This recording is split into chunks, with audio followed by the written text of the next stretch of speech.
India Legal presents Courts Roundup.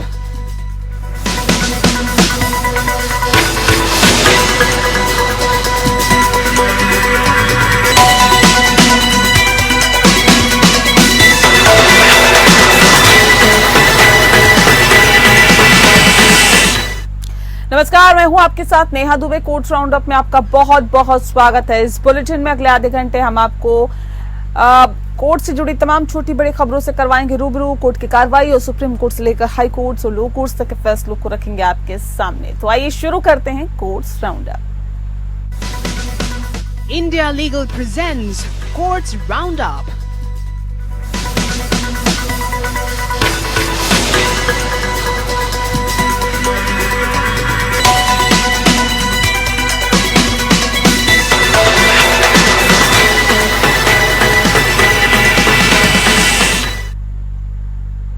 NCP बनाम NCP मामले में शरद पवार और अजीत पवार के बीच घड़ी चुनाव चिन्ह मामले में सुनवाई हुई।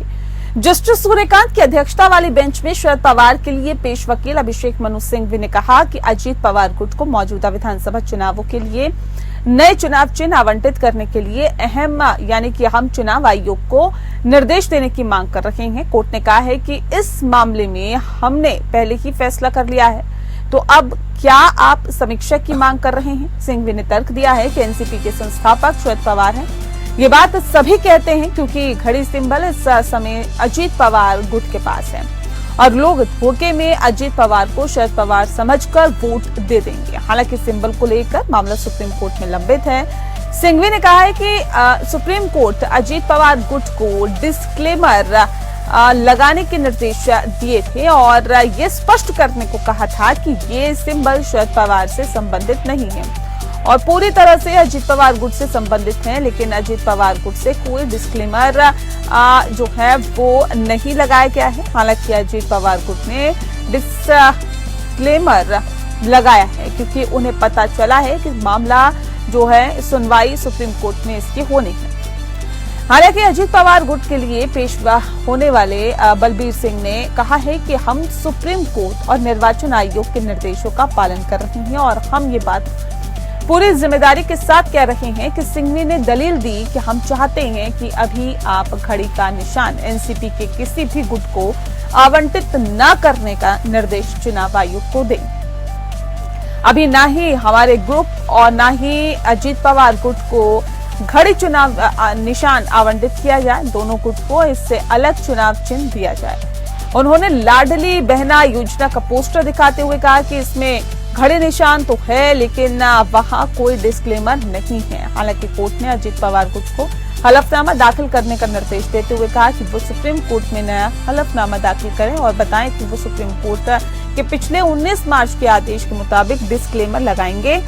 कोर्ट ने कहा हर हाल में डिस्क्लेमर के आदेश का पालन होना चाहिए। कोर्ट ने कहा कि हम चाहते हैं कि एनसीपी के दोनों गुट हमारे निर्देशों का पालन करें और दोनों पक्ष कोई ऐसा काम ना करे जो शर्मिंदगी वाला साबित हो। कोर्ट ने स्पष्ट किया है कि अगर हमें लगेगा कि हमारे आदेश की जानबूझकर अवहेलना हुई है तो हम अवमानना की कार्रवाई भी शुरू कर सकते हैं। सुप्रीम कोर्ट 6 नवंबर को मामले पर अगली सुनवाई करेगा।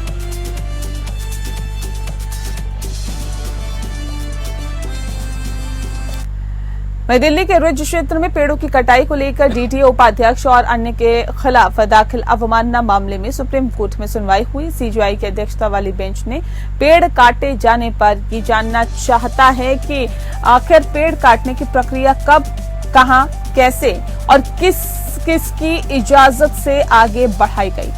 कोर्ट ने उपराज्यपाल डीडीए और दिल्ली सरकार के बीच विवाद पर डीडीए से पूरे मामले की फाइल तलब करते हुए डीडीए के अध्यक्ष उपराज्यपाल और डीडीए के पूर्व उपाध्यक्ष शुभाशीष पांडे को भी 28 अक्टूबर तक जवाबी हलफनामा दाखिल करने को कहा है। कोर्ट ने यह भी आदेश दिया है कि डीडीए के अध्यक्ष उपराज्यपाल के हलफनामे के बाद दिया है ताकि असलियत तक पहुंचा जा सके। कोर्ट ने आज कहा कि डीडीए के अधिकारियों ने 16 फरवरी को लापरवाही की है और साथ ही साथ बड़ी गलती करते हुए पेड़ कटवाए।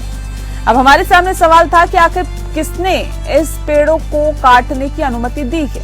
सुप्रीम कोर्ट 29 अक्टूबर को मामले पर अगली सुनवाई करेगा। दिल्ली के रिज इलाके में बड़े पैमाने पर पेड़ काटे जाने के मामले में सुप्रीम कोर्ट ने डीडीए, दिल्ली सरकार और एलजी समेत सभी लोगों को जिम्मेदार ठहराया है। इस मामले में सुप्रीम कोर्ट ने कई आदेश दिए हैं, जिसमें से कुछ ये भी रहे हैं। सुप्रीम कोर्ट ने डीडीए से पूछा है कि क्या आपने एलजी के निर्देश पर पेड़ काटे हैं। सुप्रीम कोर्ट ने कहा कि हम दिल्ली में बड़े पैमाने पर पेड़ लगाने का भी आदेश दे सकते हैं। सुप्रीम कोर्ट ने डीडीए के उपाध्यक्ष सुभाषिष पांडा के खिलाफ न्यायालय की अवमानना का मामला शुरू किया है। दिल्ली सरकार ने इस मामले में फैक्ट फाइंडिंग कमेटी बनाई थी, लेकिन वन विभाग के अफसरों ने तथ्य छुपाए। सुप्रीम कोर्ट ने कहा कि इस मामले में एलजी की भूमिका से लेकर पेड़ काटे जाने तक पूरे मामले पर लीपापोती की जा रही है।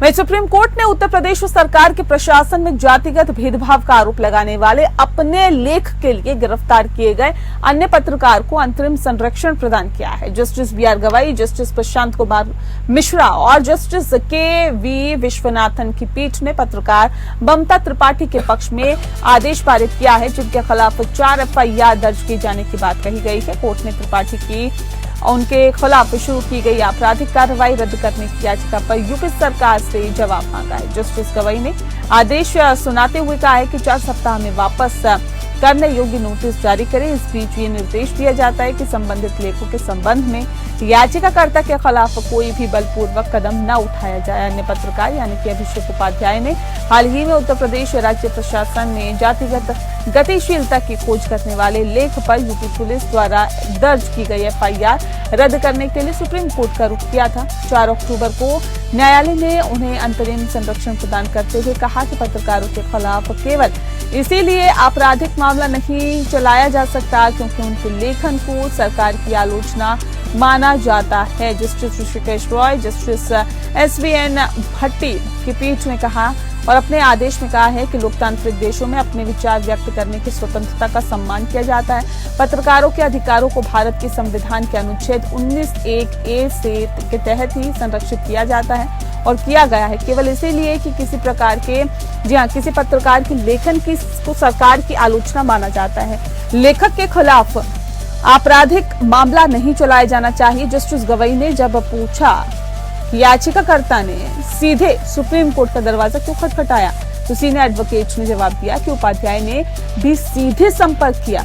ऐसा ही किया जा रहा है क्योंकि याचिकाकर्ता जो है वो पत्रकारों का मामला ये है कि उनके मौलिक अधिकारों का उल्लंघन हुआ है। पीठ ने उत्तर प्रदेश सरकार को नोटिस जारी किया और त्रिपाठी को उनके द्वारा लिखे गए 6 लेखों के संबंध में अंतरिम संरक्षण प्रदान किया।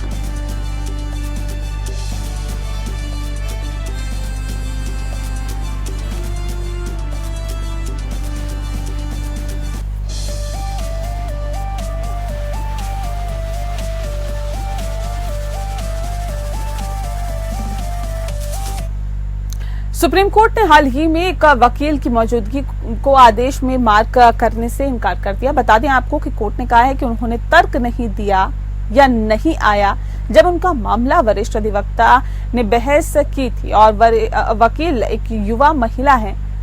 उसने बेंच के सामने समझने की कोशिश की क्यों उन्हें अपनी उपस्थिति मार्क करने की जरूरत है। उन्होंने कहा कि मैंने एक सीनियर एडवोकेट को एंगेज किया है और ये आम प्रैक्टिस है। ग्राहक सोचता है कि मैं नहीं आया, लेकिन जस्टिस बेला ने इस पर इनकार करते हुए कहा कि हम इस प्रैक्टिस को बंद करने वाले हैं। उन्होंने कहा कि आपको हमारा जजमेंट पढ़ना चाहिए। हम ये क्यों कर रहे हैं, कह रहे हैं, ये सिर्फ सुप्रीम कोर्ट में होता है। एडवोकेट ऑन रिकॉर्ड को हमेशा मौजूद रहना चाहिए, लेकिन वो नहीं रहते हैं। एक दिन ऐसा आएगा जब हम उनकी उपस्थिति भी रिकॉर्ड नहीं करेंगे। अगर वो नहीं आते हैं, बेंच ने कहा कि एडवोकेट ऑन रिकॉर्ड सिर्फ उन अधिवक्ताओं की उपस्थिति मार्क कर सकते हैं जो किसी विशेष दिन मामले को बहस करने के लिए अधिकृत हैं। इस खबर पर ज्यादा जानकारी देने के लिए हमारे साथ मौजूद है इंडिया लीगल के रिसर्चर विशाल तिवारी, जो इस खबर को ट्रैक कर रहे थे। विशाल, बताएं कि कोर्ट में क्या हुआ और फैसले में बेंच ने क्या कुछ कहा। जी, बंसी Singh versus state of UP case, जिसे हम फेक एसएलपी केस भी कहते हैं, आज इस केस की पैरवी के दौरान अपीलेंट के पक्षकार मिस्टर ऋषि कुमार सिंह की तरफ से पैरवी कर रहे मिसेस निकिता मजीठा जी, जो कि सुप्रीम कोर्ट में पैरवी कर रही हैं, और रिस्पोंडेंट की तरफ से पक्षकार मिस्टर अनुभव, जिनकी तरफ से mister RPS Yadav supreme court में पैरवी कर रहे हैं। इस केस में मिसेस मजीठा जी ने पैरवी के दौरान कहा कि उनकी उपस्थिति दर्ज की जानी चाहिए, क्योंकि वो एक सीनियर एडवोकेट हैं और उन्होंने एक एडवोकेट को इंगेज कर रखा है, जो कि उनकी प्रैक्टिस का पार्ट है। तो इस पे जस्टिस बेला एम त्रिवेदी ने अपना रुख साफ करते हुए और उनकी बात को डिनाई करते हुए ये कहा कि हम इस तरह की प्रैक्टिस को बंद करने वाले हैं, क्योंकि जी आपको हमारा जजमेंट पढ़ना चाहिए। ऐसा सिर्फ सुप्रीम कोर्ट में ही क्यों होता है? एडवोकेट ऑन रिकॉर्ड जिनकी उपस्थिति अनिवार्य होना चाहिए, पर वो नहीं होती। एडवोकेट्स ऑन रिकॉर्ड को अपने केस की प्रोसीडिंग के दौरान हमेशा उपस्थित रहना चाहिए, पर वो नहीं रहते। इसका कारण क्या है? इसके पीछे क्या चीज है जो निकल के सामने आनी चाहिए? अगर ऐसा ही रहा तो हम उनकी अपीयरेंस को रिकॉर्ड भी नहीं करेंगे अगर वो अपनी केस की प्रोसीडिंग के दौरान केस में उपस्थित नहीं रहते हैं। जजमेंट देते हुए बेंच ने यह भी कहा कि एडवोकेट ऑन रिकॉर्ड को अपीयरेंस सिर्फ तभी किसी अन्य वकील को करा सकता है जब वो उस केस को स्वयं देख रहा हो या उस केस से रिलेटेड कोई कार्य कर रहा हो। साथ ही साथ जस्टिस बेला एम त्रिवेदी ने 30 दिसंबर 2022 की एक नोटिस का हवाला देते हुए ये भी कहा कि एडवोकेट ऑन रिकॉर्ड की ये ड्यूटी है कि वो कंसर्न कोर्ट मास्टर को ये सूचित करे कि वो एडवोकेट का नाम बदल रहा है या किसी अन्य एडवोकेट को अपनी जगह उपस्थित करा रहा है। यदि वे ऐसा नहीं करते हैं तो वे दंड के भागी हैं। साथ ही साथ जस्टिस जेके माहेश्वरी और जस्टिस बिंदल की बेंच ने एक जजमेंट दिया जिसमें उन्होंने ये साफ साफ कहा कि एडवोकेट ऑन रिकॉर्ड की अपीयरेंस तभी मार्क की जाएगी जब वे उस केस से रिलेटेड कोई कार्य कर रहे हों या फिर उस केस को स्वयं देख रहे हों। धन्यवाद जी विशाल, बहुत शुक्रिया आपका, और आपने इस खबर पर बहुत तफसील से जानकारी दी, इसके लिए आपका बहुत बहुत शुक्रिया। बुलडोजर की कार्रवाई को कोर्ट की अवमानना बताते हुए दाखिल की गई याचिका पर सुप्रीम कोर्ट ने सुनवाई करने से इनकार कर दिया। सुप्रीम कोर्ट ने कहा है कि इस पर प्रत्यक्ष या अप्रत्यक्ष रूप से पीड़ित के कोर्ट आने पर ही सुनवाई करेंगे। Justice B R. गवाई ने टिप्पणी करते हुए कहा कि हम ऐसे मामलों में भानुमति का पिटारा नहीं खोलना चाहते हैं। यदि कोई पीड़ित व्यक्ति या उस क्षेत्र से जुड़ा हुआ कोई भी व्यक्ति हमारे पास आ सकता है, केवल समाचार पत्रों की रिपोर्ट के आधार पर किसी को भी नहीं सुनेंगे। सुनवाई के दौरान याचिकाकर्ता के वकील निजाम पाशा ने कहा है कि कोर्ट के निर्देश के बावजूद तोड़फोड़ की गई है और कोर्ट की अनुमति के बिना ऐसा नहीं किया जा सकता। हरिद्वार, जयपुर समेत इसके 3 मामले सामने आए हैं। वहीं यूपी सरकार के लिए पेश एएसपी के एम नटराजन ने कहा है कि फुटपाथ पर अतिक्रमण था। वैसे भी याचिकाकर्ता एक थर्ड पार्टी है, उन्होंने समाचार रिपोर्ट के आधार पर ये याचिका दाखिल की है। पाशा ने फिर कहा कि इस तरह के मामलों को न्यायालय में लाने के लिए पत्रकारों को कितनी पीड़ा सहनी पड़ती है, ये गवाही ने कहा। तो पत्रकारों को आने दीजिए, हम उनको सुनेंगे। दरअसल बुलडोजर कार्रवाई को लेकर सुप्रीम कोर्ट के दिए गए अंतरिम आदेश के बावजूद यूपी, राजस्थान और उत्तराखंड के अधिकारियों द्वारा तोड़फोड़ किए जाने पर इसे कोर्ट की अवमानना बताते हुए national federation of Indian women की ओर से याचिका दाखिल की गई थी। कुछ दिनों पहले दिए गए फैसले में सुप्रीम कोर्ट ने कहा था कि सार्वजनिक जगहों पर अवैध अतिक्रमण अवैध निर्माण पर बुलडोजर एक्शन नहीं रुकेगा और कोई भी शख्स आरोपी या दोषी है या नहीं है, ये डिमोलिशन का आधार नहीं हो सकता। सड़क के बीच धार्मिक निर्माण गलत है और ऐसे में अवैध मंदिर, दरगाह को हटाना होगा। बुलडोजर एक्शन और अतिक्रमण विरोधी अभियान सभी नागरिकों पर लागू होंगे, चाहे उनका धर्म कुछ भी हो।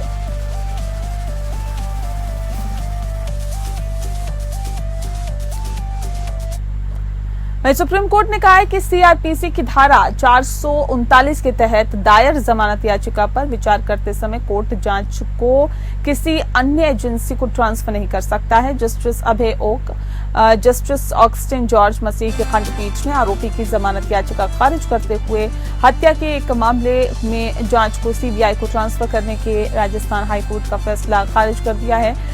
राजस्थान हाईकोर्ट ने ये देखते हुए जांच को राज्य पुलिस और सीआईडी से सीबीआई को ट्रांसफर कर दिया था कि जांच में गड़बड़ी है और इसमें न्यायिक विवेक को चोट पहुंचाई है। हाईकोर्ट ने जमानत याचिका खारिज करते हुए जांच ट्रांसफर करने का आदेश दिया था।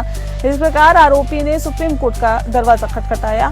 सुनवाई के दौरान याचिकाकर्ता ने सीनियर एडवोकेट मुकुल रोहतगी ने तर्क दिया कि जब हाईकोर्ट ने सीबीआई को नए सिरे से जांच का आदेश दिया था तब मुकदमा पहले ही आधे रास्ते पर पहुंच चुका था। उन्होंने कहा कि हाईकोर्ट ने जांच ट्रांसफर करने का काम अपने ऊपर ले लिया है। उन्होंने आगे कहा कि याचिकाकर्ता 1 साल से अधिक समय से जेल में है। सीबीआई की ओर से additional solicitor general Aishwarya Bharati ने कहा है कि एजेंसी हाईकोर्ट के समक्ष नहीं थी, उसने केवल आदेश का अनुपालन किया था और उन्होंने कहा कि सीबीआई ने मामला दर्ज तो किया था लेकिन आगे नहीं बढ़ी। सुप्रीम कोर्ट ने कहा कि हाईकोर्ट को सीआरपीसी की धारा 439 के तहत अपीलकर्ता की जमानत याचिका खारिज करते समय जांच सीबीआई को ट्रांसफर नहीं करनी चाहिए थी। सुप्रीम कोर्ट ने जमानत आवेदन खारिज करने और जांच सीबीआई को ट्रांसफर करने का विवादित फैसला खारिज कर दिया। न्यायालय ने निर्देश दिया कि अपीलकर्ता को 1 सप्ताह के भीतर ट्रायल कोर्ट के समक्ष पेश किया जाए और ट्रायल कोर्ट को निर्देश दिया गया कि वह अपीलकर्ता को ट्रायल के समापन तक उचित नियमों और शर्तों के अधीन जमानत पर बढ़ाए।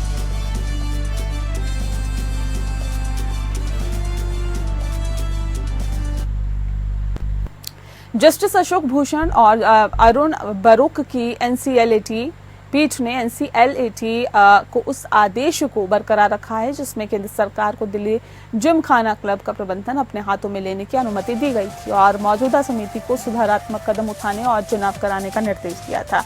एनसीएलएटी ने माना है कि दिल्ली जिमखाना क्लब के मामलों में यूनियन ऑफ इंडिया का हस्तक्षेप, जिसके परिणाम स्वरूप क्लब के तत्कालीन प्रबंधन को यूनियन ऑफ इंडिया द्वारा क्लब का प्रबंधन संभालने के लिए नियुक्त 15 सदस्यीय सामान्य समिति द्वारा प्रतिस्थापित किया था और ऐसे में सामान्य समिति द्वारा बड़े पैमाने पर कुप्रबंधन के कारण आवश्यक था। Delhi Gymkhana club limited company को 14 जुलाई 1913 को कंपनी अधिनियम 1913 की धारा 26, कंपनी अधिनियम 2013 की धारा 8 के तहत शामिल किया गया था और 20 फरवरी 1928 को क्लब को भूमि का स्थायी पट्टा प्रदान किया गया। 2016 में कॉर्पोरेट मामलों के मंत्रालय ने कंपनी अधिनियम 2013 की धारा 206(4) के तहत जांच का निर्देश दिया।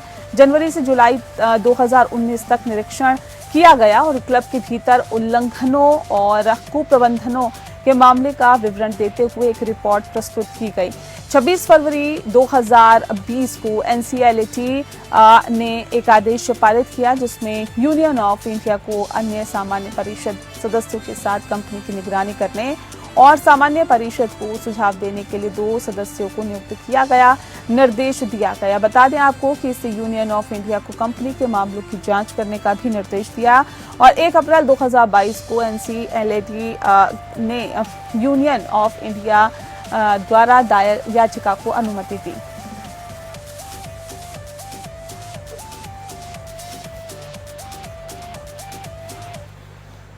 इलाहाबाद हाईकोर्ट ने मथुरा में श्री कृष्ण जन्मभूमि शाही ईदगाह विवाद के संबंध में दायर सभी मुकदमों को समेकित करने के हाईकोर्ट के 11 जनवरी 2024 के आदेश को वापस लेने के लिए शाही ईदगाह मस्जिद पक्ष द्वारा दायर याचिका को खारिज कर दिया है। जस्टिस मयंक कुमार जैन ने याचिका खारिज कर दी है।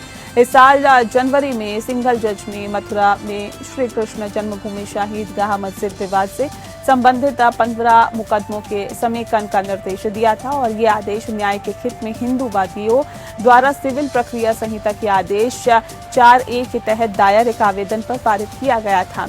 इन सभी मुकदमों में शाही ईदगाह मस्जिद को 13.37 एकड़ के परिसर से हटाने की मांग की गई है और आम प्रार्थना है कि जिसे वह मथुरा में कटरा के शिव देव मंदिर के साथ साझा करता है। अतिरिक्त प्रार्थनाओं में शाही ईदगाह परिसर पर कब्जा करने और वहां स्थित वर्तमान ढांचे को ध्वस्त करने की मांग शामिल है। इस साल मार्च में सुप्रीम कोर्ट ने इलाहाबाद हाई कोर्ट के आदेश को चुनौती देने वाली एक नई याचिका का निपटारा कर दिया है, जिसमें प्रबंधन ट्रस्ट शाही मस्जिद ईदगाह की प्रबंधन समिति को हाई कोर्ट के समक्ष अपने लंबित आवेदन को आगे बढ़ाने की स्वतंत्रता देकर 15 वादों को समेकित किया गया था।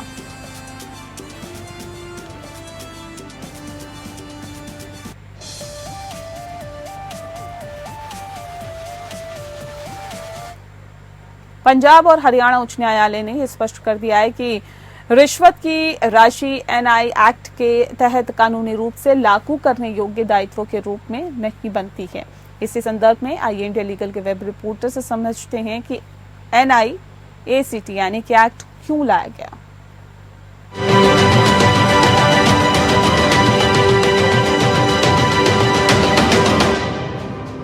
क्या एक चेक जो ब्राइब के रूप में दिया गया हो कानून के तहत एनफोर्स किया जा सकता है? Punjab and Haryana high court ने इस सवाल का जवाब दिया है सुरेंद्र सिंह वर्सेस रामदेव केस में, जहां कोर्ट ने कहा कि ब्राइब के रूप में किया गया पेमेंट नेगोशिएबल इंस्ट्रूमेंट्स एक्ट 1881 के सेक्शन 138 के तहत लीगली एनफोर्सेबल नहीं है। इस केस में रामदेव ने ₹1 लाख का चेक दिया था एक सेटलमेंट के तहत। जब एक एलिज्ड फ्रॉड का पता चला तो रामदेव ने सेटलमेंट के तहत चेक दिया, लेकिन वो बाउंस हो गया क्योंकि उनका अकाउंट बंद हो गया था। जस्टिस मंजरी नेहरू कौल ने समझाया कि ब्राइब के रूप में किया गया पेमेंट इलीगल और इमोरल है, इसलिए ये एनफोर्सिएबल लायबिलिटीज नहीं बना सकता।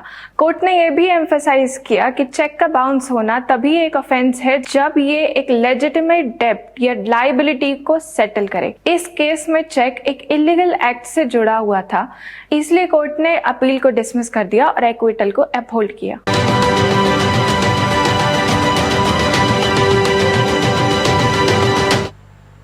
और इसी के साथ फिलहाल इस बुलेटिन में इतना ही। नमस्कार।